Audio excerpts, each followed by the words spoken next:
Hello friends, இன்றைக்கி நம்ம கடைக்கு வந்து இந்த பிரிண்டர் வந்து பார்த்திங்கன்னா எக்ஸனோட L3150 வைஃபை மாடல் பிரிண்டரு. இதில் கம்ப்ளைண்ட் என்னென்னா, கஸ்டமர் வந்து இங்க்கு ஃபுல்லாக ட்ரைன் ஆகிற வரைக்கும் யூஸ் பண்ணியிருக்காங்க. அதுக்கப்புறம் இப்போ இங்க் ரீஃபில் பண்ணிட்டாங்க. ஆனாலும் வந்து பிரிண்ட் கொடுத்தா பிரிண்ட் வரல. நம்ம இந்த பட்டன் இருக்குது பார்த்தீங்களா, இந்த பட்டன் வந்து ஒரு 3 செகண்ட் லாங் ப்ரெஸ் பண்ணாலே இது வந்து பிளிங்க் ஆகிட்டு இங்க் வந்து இனிஷியலைஸ் ஆகும். பட் இது அப்படி பண்ணியும் வந்து பிரிண்ட் அவுட் வரல. அதுக்கப்புறம் ஹெட்க்ளீன் எல்லாம் ஹெட்க்ளீன் இங்க் ஃப்ளஷ் என்னென்ன பண்ண முடியுமோ எல்லாம் பண்ணியாச்சு. அப்பயும் வந்து நமக்கு பிரிண்ட் வரல. ஸோ இப்போ கரண்ட்டில் இது எப்படி இருக்குன்றதை பார்க்கலாம்.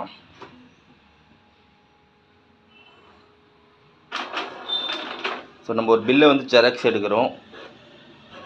ஸோ பார்த்தீங்கன்னா தெரியும், உள்ளே வந்து கேட்ரேஜ் நல்லா தான் மூவ் ஆகுதுக்கிட்டு, ஆனால் வந்து பிரிண்டிங் வந்து ஒன்றுமே ஆகலை.